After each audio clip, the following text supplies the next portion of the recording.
Penicillin की side effect पढ़ने से पहले हम एक चीज़ जो है ना बहुत इम्पोर्टेंट वो हम पहले ही पढ़ लेते हैं ताकि हमें साइड इफ़ेक्ट इजीली याद हो जाए। पेनिसिलिन की इम्यूनोलॉजी। अब होता क्या है कि जब हम पेनिसिलिन ड्रग देते हैं बैक्टीरिया को तो वो मारता ही मारता है, लेकिन जो हमारी बॉडी है, कुछ सबकी नहीं, कुछ लोग जैसे कहते हैं कि फ़लाँ पेशेंट को फ़लाँ ड्रग से रिएक्शन हो गया। तो होता ये है कि हर इंसान डिफरेंट है, और जैसे मैं हूँ, जैसे आप हैं, किसी को कुछ नहीं पता कि कौन किस ड्रग के अगेंस्ट एलर्जिक है जब तक कि वो ड्रग लेगा नहीं। अगर मैं कोई ड्रग लेती हूँ तो आई डोंट नो कि मैं उसकी एलर्जिक हूँ या नहीं, मेरी बॉडी क्या रिस्पॉन्स करती है। अगर मैं पेनिसिलिन मैंने ली है और मुझे जो है फ़ौरन से रिएक्शन हो गया है, इट मीन्स कि मैं उसे एलर्जिक हूँ। इट मीन्स कि मैं वो मेडिसिन कभी नहीं नेक्स्ट टाइम ले सकती, मैं वो मेडिसिन नहीं ले सकती। ओके। जब भी आपको एंटीबायोटिक लें, अब उसकी एक डोज़ आपने ली है और आपकी बॉडी में एलर्जी की रिएक्शन हो गया है पूरी बॉडी में किसी भी किस्म का, तो you don't take that drug next time. Okay. Penicillin जो है उसकी 4 तरह की जो है ना वो रिएक्शन हो सकती हैं, टाइप 1, टाइप 2, टाइप 3, टाइप 4। वैसे हमारी बॉडी के अंदर जो एलर्जिक रिएक्शन होते हैं उसकी 4 टाइप्स की होती हैं। ये सारी टाइप्स की किसी टाइप की कोई भी करवा सकती है। अगर एक पेशेंट ने ले ली है पेनिसिलिन, उसको क्या हुआ कि विदिन फ्यू मिनट्स उसकी पूरी बॉडी में एनाफाइलैक्सिस मीन पूरी बॉडी में रिएक्शन हो गया है। पूरी बॉडी जो है उसकी बम्प्स बन गई हैं, पाँवों पे, हाथों पे, बीपी लो हो गया उसका, बड़े बड़े जो है ना वो पूरी बॉडी स्वेल कर गई है उसकी। तो उसका एनाफाइलेसिस और पूरी बॉडी में ख़ारिश हो गई है उसको, तो वो एनाफाइलेसिस का रिएक्शन हो गया है और ये अक्यूट होता है और ये आईजीई मेडिएटेड होता है। ओके। फिर हमारे पास आती है टाइप 2 वाली। टाइप 2 कुछ कुछ दिनों में या फिर समझ लें कुछ घंटों बाद डेवलप करती है। इसमें मेनली टाइम लगता है कि आईजीजी बने। आईजीजी थोड़ा टाइम लेती है इसमें बनने में ना, फ्यू डेज लेती है। अब पेनिसिलिन ले ली है, कुछ दिनों बाद देखा तो उसका एचबी कम हो गया, मीन्स कि उसका रिएक्शन हो गया है पेनिसिलिन के अगेंस्ट और उसको हिमोलिसिस स्टार्ट हो गया है, एचबी उसकी डाउन हो जाएगी। थर्ड जो है ना, कुछ हफ्तों बाद क्या हुआ कि उसको टाइप 3 का रिएक्शन आ गया। उसमें क्या हुआ कि आईजीजी ने ही क्या काम किया कि आईजीजी इतना ज़्यादा प्रोड्यूस हो गया है कि सीरम सिकनेस हो गई। सीरम के अंदर मेनली होती हैं ये सारी प्रोटीन्स, आईजीजी, आईजीए जो भी होती हैं। आईजीजी बहुत ज़्यादा बन गया है, बहुत ज़्यादा बनने की वजह से सीरम सिकनेस हो गई है। उसमें क्या होता है, फीवर हो जाता है, अर्टिकेरिया, जनरलाइज्ड बॉडी के अंदर रिएक्शन आता है और आर्थराइटिस जॉइंट पे जाके इफेक्ट हो जाता है। अगर पेनिसिलिन लेने के कुछ दिनों बाद, कुछ हफ्तों बाद ऐसा रिएक्शन आए आपकी बॉडी में, तो मीन्स इसका एलर्जिक रिएक्शन आ गया है। टाइप 4 में क्या होता है कि टाइप 4 में टी सेल प्रोड्यूस होती हैं, बाकी सब में क्या था, इसमें आईजीई बन रहा था, इसमें आईजीजी बन रहा है, इसमें आईजीजी बन रहा है।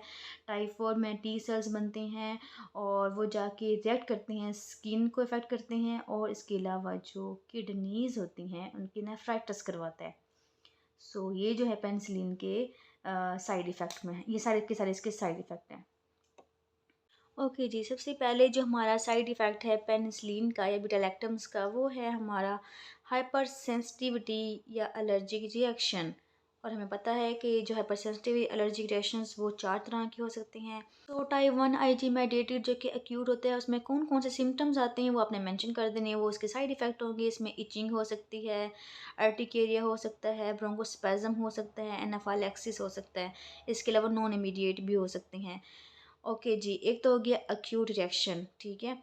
और सेकंड जो नॉन इमीडिएट में आते हैं वो आती हैं टाइप 4 वाले, जो कि कुछ हफ्तों ये कुछ दिनों के बाद डेवलप करते हैं। नॉन इमीडिएट में जो है ना वो है हमारे पास टाइप 4। टाइप 4 में पता है कि टी सेल मीडिएटेड था, और इसमें क्या होता है हमें पता है कि इसमें जो है कुछ दिनों बाद अगर बॉडी के अंदर रैश डेवलप हो जाए, उसे हम कहते हैं मैक्यूलोपेपुलर रैश। मैक्यूल्स भी बनते हैं, पेप्यूल्स भी बनते हैं और पूरी की पूरी बॉडी में ख़ारिश स्टार्ट होती है कुछ दिनों बाद। इस ठीक है, तो इसमें जो है ना वो ये मतलब इस डेज़ के बाद होगा। ये मेनली जो होता है वो अमाइनो पेनिसिलिन के साथ रिएक्शन डेवलप कर सकते हैं। मैंने मेंशन कर दिया है कि जो टी सेल मेडिएट होता है वो मेनली अमाइनो पेनिसिलिन के साथ होता है।